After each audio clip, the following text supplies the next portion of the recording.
دوستان عزیزم، درود و مهر. امیدوارم حال دلتون عالی باشه. امروز آموزش آش گوشت خراسانی رو داریم که یکی از خوشمزه ترین و لذیذ ترین آش گوشتای ایرانیه.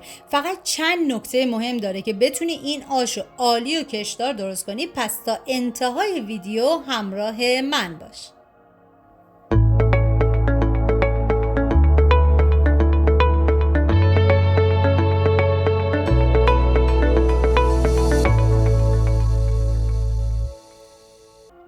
مواد لازم: عدس، نخود، لوبیا سفید، لوبیا چیتی، پیاز، سیر، برنج نیمدانه، بلغور گندم، گوشت و ادویه هم شامل نمک، زردچوبه، فلفل سیاه، فلفل قرمز و پودر گشنیز هستش.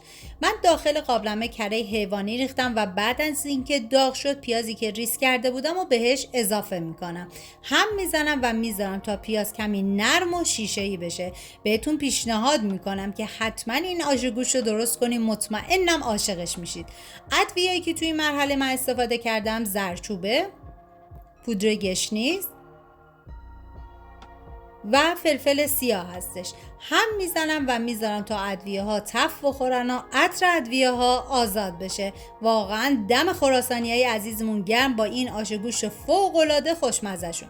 حالا من گوشت رو بهش اضافه میکنم. ببینید، هم میتونید از گوشت گردن استفاده کنید، هم سردست که دیگه کاملا سلیقه‌ایه. هم میزنم و میذارم تا گوشت کمی تف بخوره. همین که رنگ گوشت تغییر کرد کافیه. و بعد از اون آب بهش اضافه میکنم. حتما از آب زیادی استفاده کنید چون ما به این آب گوشت نیاز داریم. و دیگه میذارم تا گوشت کاملا بپزه. ببینید این آش گوشت رو شهرهای اطراف خراسان درست میکنن و در خود مشهد شل مشهدی رو درست میکنن. برای همین آش گوشت خراسانی رقیب سرسخت شل مشهدی هستش.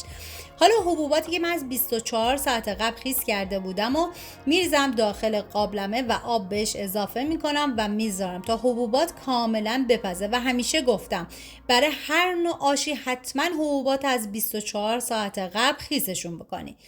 و حالا میریم سراغ بلغور گندم رو میریزیم داخل قابلمه و آب بهش اضافه میکنیم و بعد از اینکه به جوش اومد سر قابلمه رو حالت نیمه باز بذاری چون بلغور کف میکنه و به بیرون ریخته میشه. و طی زمان پختش هم حتما چندین مرتبه هم بزنید که ته نگیره. و بعد از اینکه بلغور تقریبا پخته شده بود ما سر قابلمه رو برمی‌داریم و برنج نیمدونه رو بهش اضافه میکنیم.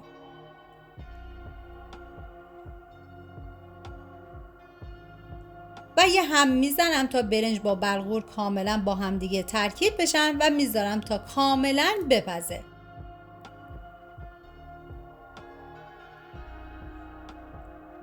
و حالا میریم سراغ گوشتمون. ببینید گوشت دیگه کاملا پخته شده و من گوشت رو از استخون جدا میکنم. آبش هم کاملا صاف میکنم چون ما با این آب نیاز داریم. میریم سراغ بلغور و برنج که دیگه کاملا پخته شدن. ببینید این آش تقریبا مثل آش عباسعلی کرمانشاه هستش، با این تفاوت که آش عباسعلی با گندم پوست کنده درست میشه، فقط برنج و گندمش کوبیده میشه، ولی آش گوشت خراسان با بلغور گندم درست میشه و تمام مواد کاملا له میشه و بی نهایت هم خوشمزه هستش. حالا من بعد از اینکه بلغور و برنج کاملا پخته شد حبوبات رو بهش اضافه کردم و یه هم میزنم با هم دیگه ترکیب بشه و بعد از اون با بلندر کاملا لهش میکنم. با گوشتکوب دستی هم میتونین این کار رو انجام بدین، هیچ فرقی نمیکنه. بعد از اینکه له کردم هم میزنم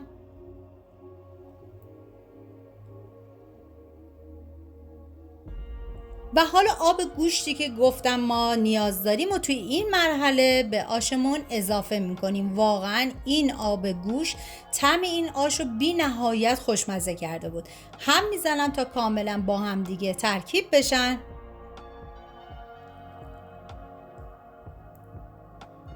واقعا جای تک تک شما دوستان عزیز خالی و دست به کار بشین و این آش و گوشت فوق‌العاده خوشمزه رو حتما درست کنید. و گوشتی که من از استخون جدا کردم کوبیدم کاملا و به آش اضافه میکنم و یه هم میزنم تا همه مواد با هم دیگه ترکیب بشن. ببینید این آش برای 8 نفر در نظر گرفته شده و شما بر اساس تعداد نفراتون باید مواد رو کم و زیاد کنید و زمان پخت این آش با حرارت کم تقریبا 3 ساعت و نیم تا 4 ساعت بود. حالا تو این فاصله که میذاریم آشمون کاملا جا بیفته، میریم پیاز مرحله دوم رو آماده میکنیم که از پیاز فراوان استفاده کنیم و به صورت خلالی کاملا ریزش بکنیم. من داخل تابه کره حیوانی ریختم و بعد از اینکه داغ شد پیاز رو بهش اضافه کردم. هم میزنم و میذارم تا پیاز کاملا سرخ بشه. واقعا تنوع آش تو ایران ما خیلی زیاده و آش گوشتای ایرانی واقعا یکی از یکم خوشمزه تر هستن، ولی این آش فوق‌العاده بود.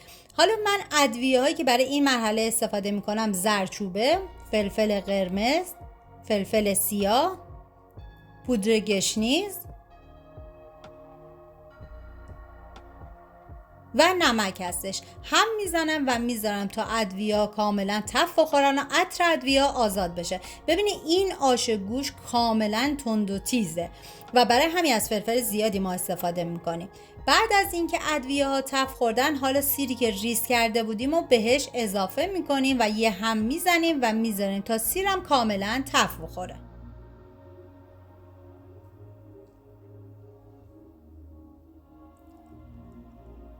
بعد از اینکه سیر دیگه تف خورد، ما زیر حرارت رو خاموش میکنیم و میریم سراغ آشمون که دیگه کاملا جا افتاده.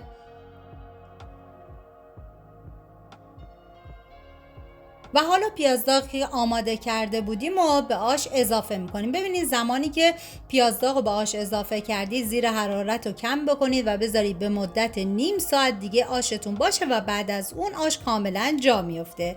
راستی من منیره هستم، امیدوارم از این ویدیو خوشتون اومده باشه و اگه تا الان کانال رو سابسکرایب نکردید خوشحال میشم سابسکرایب کنید و برای دوستاتونم بفرستید. لایک و کامنتاتونم که کلی به من انرژی میده و کمک میکنه ویدیوهای من به افراد بیشتری نمایش داده بشه.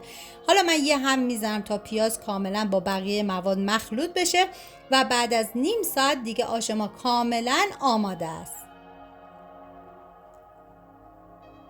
این هم از آش گوشت خراسانی فوق‌العاده خوشمزه ما. امیدوارم درست کنید، در کنار خانواده از خوردنش نهایت لذت رو ببرید. مرسی از همراهی همیشگیتون. تا یه خوشمزه دیگر، بدرود.